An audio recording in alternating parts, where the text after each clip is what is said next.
Hello and welcome to yet another video on Standard 11th English. Today we will look at Hornbill Prose. The chapter that we are going to read today is the third chapter, Discovering Tooth. The saga continues and it has been written by A.R. Williams. So, he was just a teenager when he died, the last heir of a powerful family that had ruled Egypt and its empire for centuries. So, this story is about Tutankhamun, and this story is situated or it is set in Egypt, where the mummy of this boy king Tutankhamun is being excavated, and it is being scrutinized by forensic experts. He was laid in rest, laden with gold, and eventually forgotten. Since the discovery of his tomb in 1922, the modern world has speculated about what happened to him, with murder being the most extreme possibility. Now, leaving his tomb for the first time in almost 80 years, Tut has undergone a CT scan that offers new clues about his life and death and provides precise data for an accurate forensic reconstruction of the boyish pharaoh. So, this king, the boy king Tutankhamun, his tomb, that is his burial place, it was discovered in the year 1922, and after that again it was discovered 80 years later, when another archaeologist, he tried to find out the truth behind the boy king's death. So all sorts of scientific experiments were done with his body, and some conclusions were arrived at. So this is what we are going to study in today's chapter. An angry wind stirred up ghostly dust devils as King Tut was taken from his resting place in the ancient Egyptian cemetery known as the Valley of the Kings. The dark-bellied clouds had scudded across the desert sky all day and now were veiling the stars in cascade grey. It was 6 p.m. on January 5th, 2005. The world's most famous mummy glided headfirst into a CT scanner brought here to probe the lingering medical mysteries of this little understood young ruler who died more than 3,300 years ago. So, the opening lines, it describes the atmosphere of the place. So, this is situated, or it is the setting of this scene is in Egypt, just beside the pyramid where the mummy was laid, and scientists, they have brought their instruments with it. A CT scanner has also been brought near the pyramid, and the excavation has started and the experiments have started. So that is what the author says, that an angry wind stirred up ghostly dust. Now you know that the pyramids, they are situated amidst the desert of sand, right? It's just sand and sand everywhere.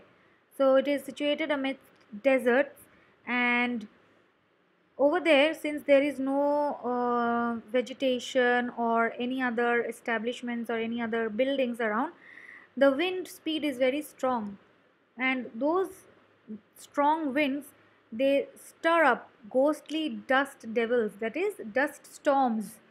Okay, so as the body of King Tut was taken out of his resting place from that pyramid, okay, which was situated in the Valley of the Kings. So this Valley of Kings is a place in Egypt, and you will get a reference of this in the map, which is just on the next page. If you want, you can just flip your page and see. So this mummy, it was taken out amidst dust storms, and the entire sky was overcast with dark clouds, and it was almost evening, and it also covered the stars were veiled, covered. Okay, so in 2005 this happened, and now Tut's body was being carried out, and it was put into a CT scanner which was brought there to probe the lingering medical mysteries. So CT scanner is a sort of a machine where you get to form images. Okay, it's a 3D imaging sort of a machine, and you all must have seen a CT scanner. We all have heard and seen CT scanners, and two laser rays, one vertically and the other horizontally, they run through the middle of that CT scanner, and it helps to look into or look inside the body of whatever is being put inside the CT scanner. So the archaeologists thought that they would put the mummy of King Tut inside the CT scanner to find out if there were any mysteries, if there were any secrets behind his mysterious death. Why did he die at such a young age? What happened to him? Did he have any internal injuries? Somebody murdered him, or he had any physical problem or anything? All those things would come to the forefront. Okay. All afternoon, the usual line of tourists from around the world had descended into the cramped rock cut tomb, some 26 feet underground, to pay their respects. So, obviously, it is a tourist spot. We all know that Egypt is famous for its pyramids, and it, handles an ocean of tourists every single day. So on that particular day also tourists had come, and they had descended, that is they had gone down into the cramped, that is very packed up, rock cut tomb from 26 feet underground to pay their respects. They gazed at the murals on the walls of the burial chamber. So, what are murals? Murals are paintings which are done on the walls. Okay. So, they gazed at the murals on the walls of the burial chamber and peered at Tut's gilded face. Gilded means something which is covered in gold. Okay. So, obviously, the coffin in which the body was kept, that coffin was built in the shape of the body itself, and the face had the face of a human face only. So the face cover, it was like a mask. Okay, and the entire coffin, it had the shape of a human body. You must have all seen that movie, The Mummy, right? So you can very well imagine how the coffin looked. The most striking feature of his mummy-shaped outer coffin lid. So this coffin lid's most striking feature was this golden face, which was just carved out as King Tut's face. Some visitors read from guidebooks in a whisper, others stood silently, perhaps pondering Tut's untimely death in his late teens, or wondering with a shiver if the pharaoh's curse, death or misfortune falling upon those who disturbed him, was really true. So, various tourists over here, their behavior is described by the author. Some they read from the guidebooks, some they stood silently pondering, thinking what could have caused the death of this king, and some also thought about the Pharaoh's curse. Now, what was the Pharaoh's curse? That if somebody disturbed him in his death, that is even after he was buried, if he was disturbed, if he was taken out, then death or misfortune would befall them, that is they would be attacked with death or misfortune. So those tourists, they were thinking various things when they came inside the chamber. The mummy is in very bad condition because of what Carter did in the 1920s, said Zahi Hawass, Secretary General of Egypt's Supreme Council of Antiquities, as he leaned over the body for a long first look. So, remember when we were doing the introduction at the very beginning of this video, in 1922 the mummy was first discovered, and whom was it discovered by? It was discovered by Carter. Now, Carter had handled this mummy in a very bad way, which had led to some uh, spoilage, some destruction in this mummy. So, and when again 80 years later in 2005, when Zahi Hawass, Secretary General of Egypt's Supreme Council of Antiquities. What are antiquities? Antiquities are things from the past which are valuable. Okay, so Egypt, mummy, and all these things, these are very, very valuable things. So, Egypt has a particular council, an organization which looks after these old priceless things. And Zahi Hawass was the Secretary General of that organization. He undertook the second scrutiny of the mummy. So when he started his scrutiny, his examination, he made this comment that the mummy is in very bad condition because of what Carter did in the 1920s.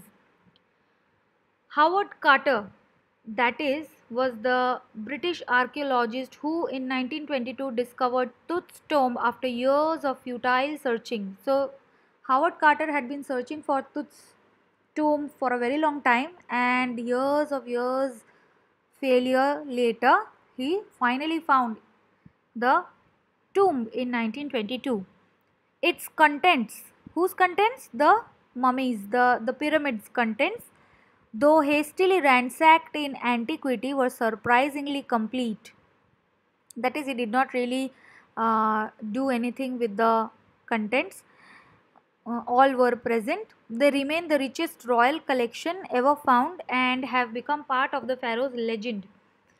Stunning artifacts in gold, their eternal brilliance meant to guarantee resurrection, caused a sensation at the time of the discovery. So, there were so many valuable things, so many beautiful, priceless, and means exclusive, exquisite, brilliant, great things which were all made up of gold, which were found.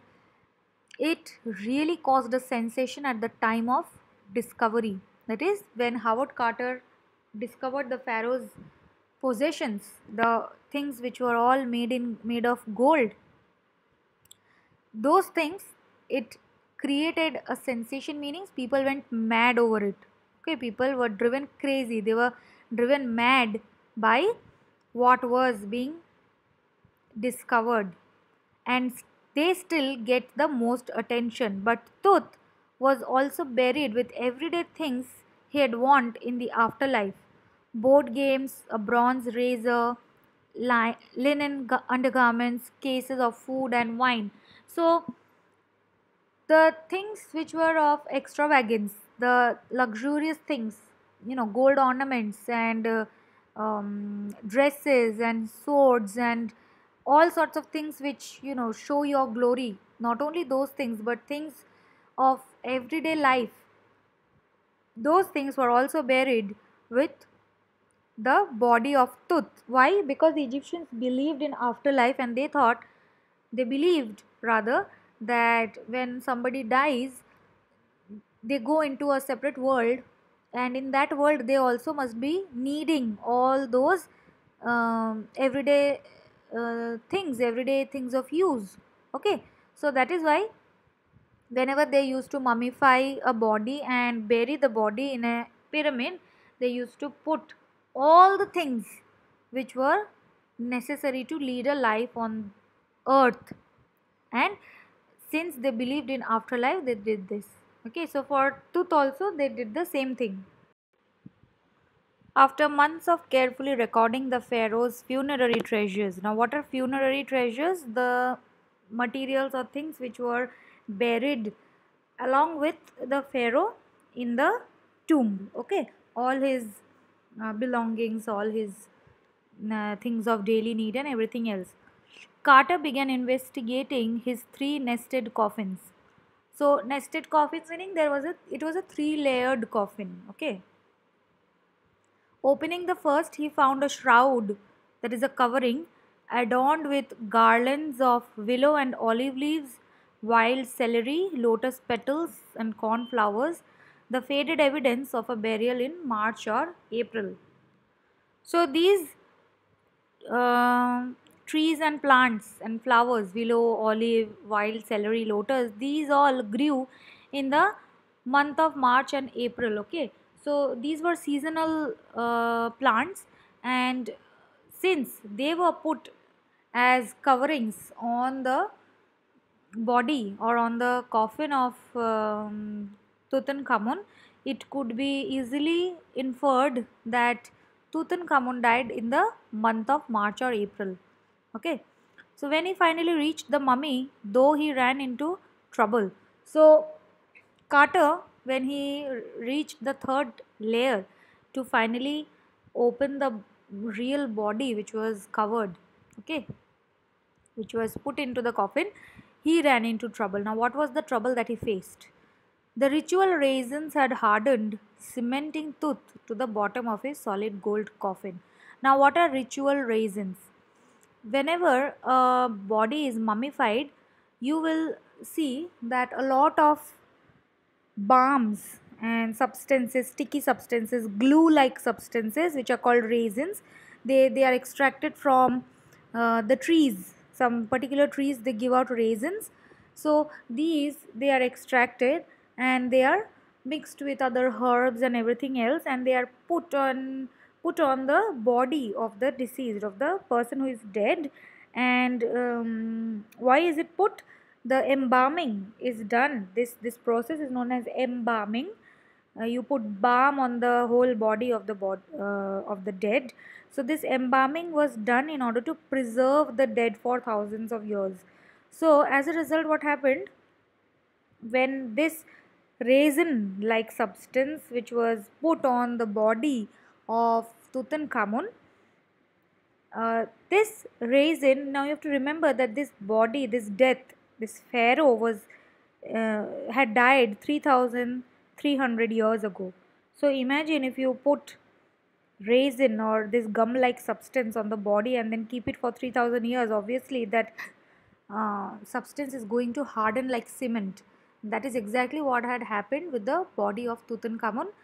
The entire body had become stone like, and the body of Tut and the coffin, they were stuck together. Why? Because at the time when Tutankhamun's body was laid down, after applying the substance, it was liquid in form, okay, and his entire body was wet with that liquid. So once you put it on the coffin and place it on the coffin inside it, then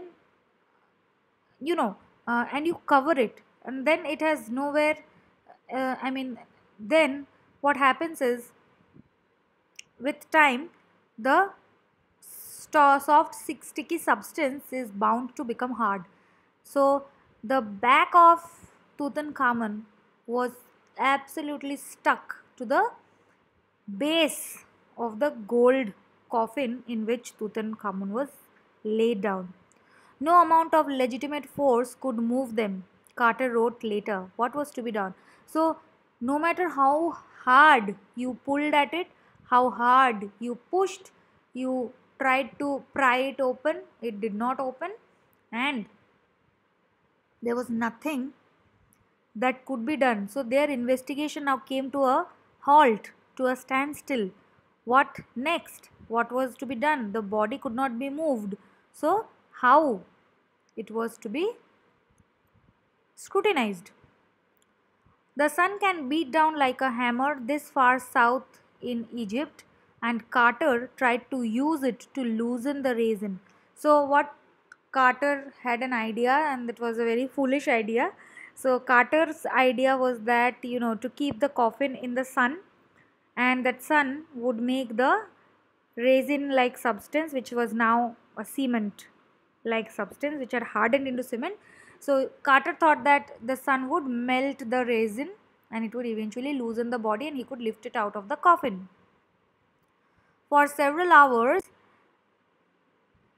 now this is the map which shows the Valley of Kings, and it is in the small square where you find the Valley of Kings. It shows the location of the pyramid. Okay. For several hours, he set the mummy outside in blazing sunshine that heated it to 149 degrees Fahrenheit. Nothing budged. See, the sunshine also could not do anything to the coffin, to the mummy. He reported with scientific detachment that the consolidated material had to be chiseled away from beneath the limbs and trunk before it was possible to raise the king's remains. So, Carter had only one option left, and that option was to break the stuck body with a chisel and a hammer. Okay, so he would just hammer it and try to open it, and like that. And it is a 3,300 years old dead body. So, at the slightest strike of the hammer, anything can happen. The mummy can break, the mummy can get destroyed. And they are working with things of national history, things of national importance. So it's a very, very risky task that Carter was now stuck with, and Carter had this terrible idea of breaking the body of Tutankhamun, part by part, in order to lift it out of the coffin. In his defense, Carter really had little choice. If he hadn't cut the mummy free, thieves most certainly would have circumvented the guards and ripped it apart to remove the gold. Now, obviously, one excavation, when it takes place, it takes a few days to complete the excavation, sometimes few weeks or even months. So you need to set up a temporary camp just beside the pyramid, and it is a very, very risky job. Some guards need to be kept 24/7 in order to look after those things of national importance. And when such excavations takes place, um, thieves, they generally get the news. So Carter had this option of cutting the mummy out of the coffin, because otherwise what would happen, he would have left the coffin open, and then the thieves would enter the chamber, and they would have drawn out, or pulled out the mummy. They would have manhandled it, they would have broken it any which ways, and they would have attacked the gold, they would have stolen all the gold. So that is why what Carter did was the only option that was left in order to save the gold and other materials which were there. In Tut's time, the royals were fabulously wealthy, and they thought or hoped they could take their riches with them. So, see, this is the part where you get to understand the belief of the Egyptians. They believed in afterlife. Firstly, they were fabulously wealthy, they were very much rich, and secondly, they thought that even after death, they could take their riches with them. So, for his journey to the great beyond, meaning after death, wherever King Tut goes, King Tut was lavished with glittering goods, precious collars, inlaid necklaces and bracelets, rings, amulets, a ceremonial apron, sandals, sheaths for his fingers and toes, and now iconic inner coffin and mask, all of pure gold. So these are the various ornaments with which King Tut was lavished. He was gifted, he was given all these beautiful things. Okay.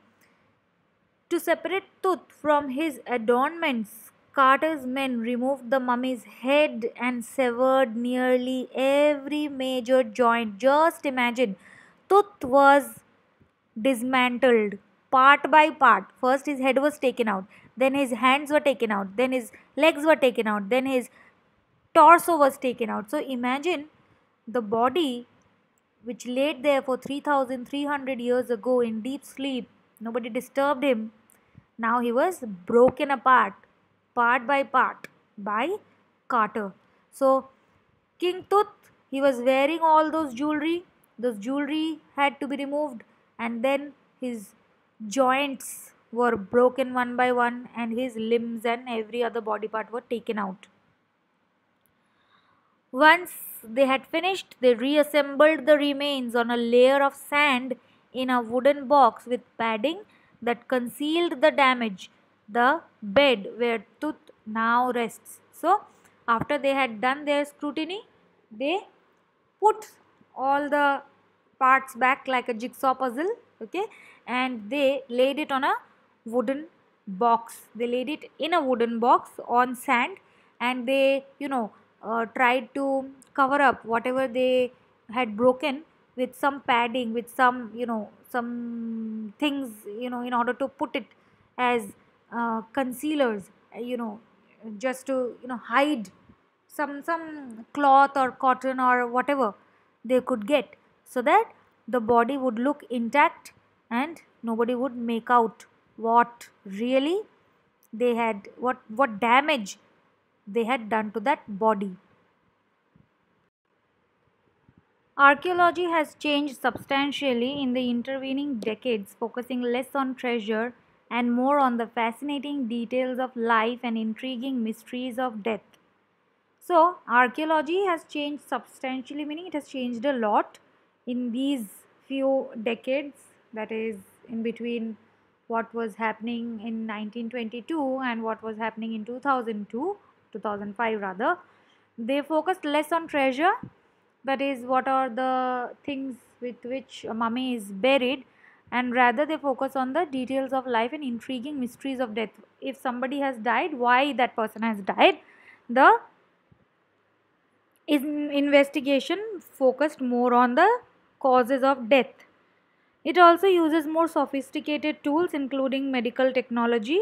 In 1968, more than 40 years after Carter's discovery, an anatomy professor x rayed the mummy and revealed a startling fact.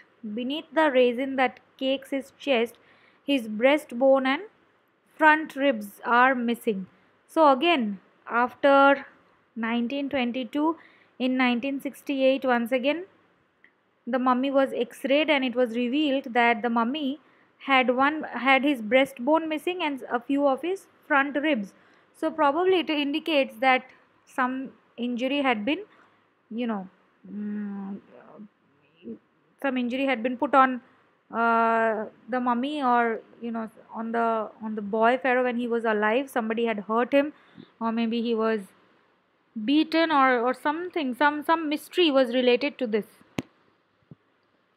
Today, diagnostic imaging can be done with computed tomography or CT, by which hundreds of X rays in cross section are put together like slices of bread to create a three-dimensional virtual body. That is exactly what I told you when I was discussing about the CT scan, that two laser rays, one vertically and one horizontally, they intersect at a particular point, and when you go through that particular point, the laser, that is the CT scanning machine, it takes the photographs of your body, okay, and it will take horizontal photos and vertical photos, and it will put together the photos in such a way that you will have a three-dimensional figure of your body, of a virtual, it'll give you a virtual image, okay. What more would a CT scan reveal of Tooth than the X-ray, and could it answer two of the biggest questions still lingering about him? How did he die and how old was he at the time of his death? So, more advanced than X-ray was the CT scanning machine, okay, and which Zahi Hawass put to use, okay, and that is what the author was asking, that it was already revealed in the X-ray in 1968 that few parts of his breastbone and front ribs of the boy pharaoh it was missing. So now what more could the CT scan reveal? Yet the two most important facts about him remained to be discovered, that is, how he died and how old was he when he died. King Tut's demise was a big event, that is, his death was a big event. Even by royal standards, he was the last of his family's line, and his funeral was the death rattle of a dynasty. But the particulars of his passing away and its aftermath are unclear. So, what happened after he died? How did he die? Yes, he was the last of his family, of his dynasty, of his empire, of his lineage. Okay, he was the last ruler. So, but that did not determine how he died and why he died. Amenhotep III, Tut's father or grandfather was a powerful pharaoh. So now we are looking at the history of Tutankhamun. Okay, was a powerful pharaoh who ruled for almost 4 decades, that is 40 years, at the height of the 18th dynasty's golden age. His son Amenhotep IV succeeded him and initiated one of the strangest periods in the history of ancient Egypt. The new pharaoh promoted the worship of the Aten, the sun disk, changed his name to Akhenaten or servant of the Aten, and moved the religious capital from the old city of Thebes to the new city of Akhetaten, known now as Amarna. So he further shocked the country by attacking Amun, a major god, smashing his images and closing his temples. It must have been a horrific time, said Ray Johnson, director of the University of Chicago's Research Center in Luxor, the site of ancient Thebes. The family that had ruled for centuries was coming to an end, and then Akhenaten went a little wacky. So, Amenhotep III, who was probably the grandfather of Tutankhamun, okay, Amenhotep III. He ruled for 40 years and then he had his son Amenhotep IV. Now, Amenhotep IV went a little mad. He was a little crazy. Okay. What did he do? He stopped everything what was going on and he started, a different set of rules in Egypt. So he started the worship of the sun disk Aten. He named himself as Akhenaten.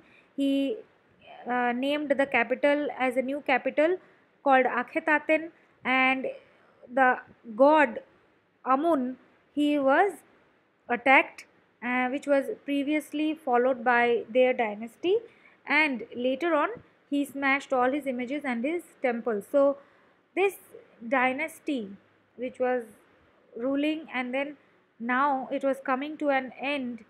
At the end also the ruler, he went a little crazy. Who said this? This was told by Ray Johnson, who was the director of the University of Chicago's Research Center. Okay. So this is sort of a historical background of what was happening. After Akhenaten's death, a mysterious ruler named Smenkhare appeared briefly and exited with hardly a trace, and then a very young Tutankhaten took the throne. King Tut, as he is widely known today. So the boy king soon changed his name to Tutankhamun, living image of Amun, and oversaw a restoration of the old ways. He reigned for about 9 years and then died unexpectedly. So whatever Akhenaten had done, worshipping the sun disk and destroying the major god Amun, everything was reversed by Tutankhaten, who then renamed himself as Tutankhamun, about whom we are talking in this chapter. Okay, so he changed everything and he restored whatever was previously followed. He ruled for 9 years and then he died unexpectedly. This is sort of a historical background. Regardless of his fame and the speculations about his fate, Tut is one mummy among many in Egypt. How many? No one knows. The Egyptian Mummy Project, which began an inventory in late 2003, has recorded almost 600 so far and is still counting. So, in Egypt, around 600 mummies have been discovered, including that of Tutankhamun, and this was a project which was undertaken in the year 2003. Okay, so the next phase, scanning the mummies with a portable scanner machine, that is portable CT machine, donated by the National Geographic Society and Siemens, its manufacturer. King Tut is one of the first mummies to be scanned, in death as in life, moving regally ahead of his countrymen. So this is a very interesting line which the author has used. He says that this project, Egyptian Mummy Project, which was undertaken, it had discovered 600 mummies. This was the first phase. Now, what was the second phase? Second phase was to scan those mummies and find out if anything was wrong with them.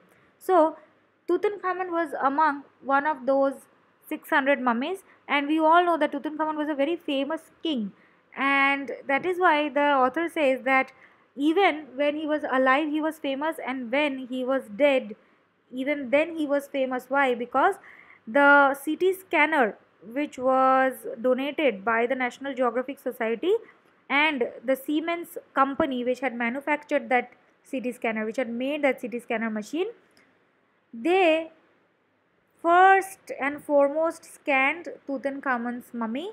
That is why Tutankhamun was leading everyone else. He was ahead of all his countrymen, that is, all the Egyptian mummies which were discovered, even in death. So he was royal, he was given a royal treatment, he was given a preference even in death. That is why the author says this line. A CT machine scanned the mummy head to toe, creating 1700 digital X-ray images in cross section. So you can imagine 1700 digital images. If you put it together, then it will lead to a virtual 3D image of the body. Tut's head scanned in 0.62 millimeter slices to register its intricate structures takes an eerie detail in the resulting image. With Tut's entire body similarly recorded, a team of specialists in radiology, forensics, and anatomy began to probe the secrets that the winged goddesses of a gilded burial shrine protected for so long. So Tut's entire body, that is his mummy, over the that is over the tomb, that is on top of that pyramid, winged goddesses of a gilded burial shrine. So protected it for so long, that is, just at the entrance of the pyramid some goddesses images are also sculpted, and those goddesses, they are protecting that body. So that body has been taken out from the tomb and it has been sent to the CT scanner where it is being scanned, and now a team of radiologists, forensics, and anatomy experts, they are now scrutinizing, examining those digital X-rays and finding the truth. The night of the scan, workmen carried Tut from the tomb in his box like pallbearers. Now, who are pallbearers? You must have heard of the term palki. So, those four men who bear the palki on their shoulders, they are called pallbearers. Okay, they climbed a ramp and a flight of stairs into the swirling sand outside. So, since you have to climb down 26 feet down underground and then you have to carry the body again out of it, so a ramp sort of a sloping was made, and it was followed by stairs, or which they could use to climb up and down so as to bring the body up and down from the tomb. Then rose a hydraulic lift into the trailer that held the scanner. So they placed the body which they had taken out from the tomb on the lift, and that lift was a hydraulic lift which lifted the body up to the scanner, and then the body was put into the scanner. 20 minutes later, two men emerged, sprinted for an office nearby, and returned with a pair of white plastic fans. The $1 million scanner had quit because of sand in a cooler fan. Curse of the Pharaoh, joked a guard nervously. So, since it's a 3,300 years old mummy, so obviously it will be covered with all sorts of dirt and dust, right? And that too, they had brought it out on a very windy, stormy evening when there was a dust storm, a storm sort of a thing going on outside. So obviously, when the body was put into the CT scanner, the machine got jammed and it stopped. And it was later found out that due to sand in one of the cooler fan, the machine had stopped. So two men had rushed to a nearby office to get a pair of white plastic fans in order to put away the sand. So it is jokingly said that it was the curse of the Pharaoh that did not let them complete their work in peace, since they had disturbed the dead Pharaoh himself. Eventually, the substitute fans worked well enough to finish the procedure. After checking that no data had been lost, the technicians turned Tooth over to the workman who carried him back to his tomb. So, after all the scanning and everything was done, Tooth was again carried back to his tomb. Less than 3 hours after he was removed from his coffin, the pharaoh again rested in peace where the funerary priests had laid him so long ago. So he was brought out from the coffin, he was scanned properly, and then when the work was done, he was again brought back to the coffin, he was laid again in the coffin, and then he was again put back in his tomb where he was again allowed to rest in peace, just like it was done 3300 years back. So back in the trailer, a technician pulled up astonishing images of Tooth on a computer screen. So now comes the most funny, tricky, interesting, mysterious, amazing part. The CT scan technician who was sitting with the computer, he now has all those images which have been captured from the scanner. A grey head took shape from a scattering of pixels, and the technician spun and tilted it in every direction. Neck vertebra appeared as clearly as in any anatomy class. Other images revealed a hand, several views of the rib cage, and a transection of the skull. But for now, the pressure was off. Sitting back in his chair, Zahiawa smiled, visibly relieved that nothing had gone seriously wrong. I didn't sleep last night, not for a second, he said. I was so worried, but now I think I will go and sleep. So the scan was done, everything went on smoothly, no real, uh, you know, fault was found, nothing really, mysterious or any abnormalities were found, and Zai Awaz, who was undertaking this mission of scanning the mummy of Tooth in a CT scanner, he said that now his tension was much over and he was now, less worried, and now he could go and sleep. So this is a picture of a mural that was, seen on one of the walls of the burial chamber, where King Tut on your left is seen with the god Osiris after his death. It's just a painting which, they imagine that this all happens after you die. You go with the gods. So by the time we left the trailer, descending metal stairs to the sandy ground, the wind had stopped. The winter air lay cold and still like death itself in the valley of the departed.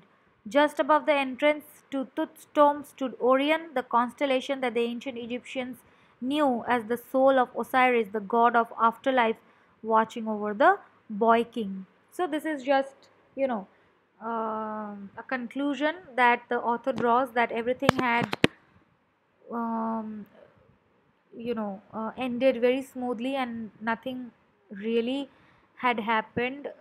They did not meet with any major trouble or any problem, and as they departed, the atmosphere also became calm and quiet, and it was happy that, Tut was returned to his resting place where he was taken care by the god Orion, who was known as the god of afterlife. And this is an excellent contrast with the beginning of the chapter, where we see that the nature is almost revolting when you are taking out Tut's body from the tomb. It was storming, there were dust storms, right? And now see, the atmosphere was calm and quiet, it was a death like silence. So everything went back to normal. So with that, I end the discussion on this chapter. I hope you have understood it, and do watch the full video for explanation. If you have any doubts, do contact me. For the time being, that's all. I'll see you in the next video. Thank you.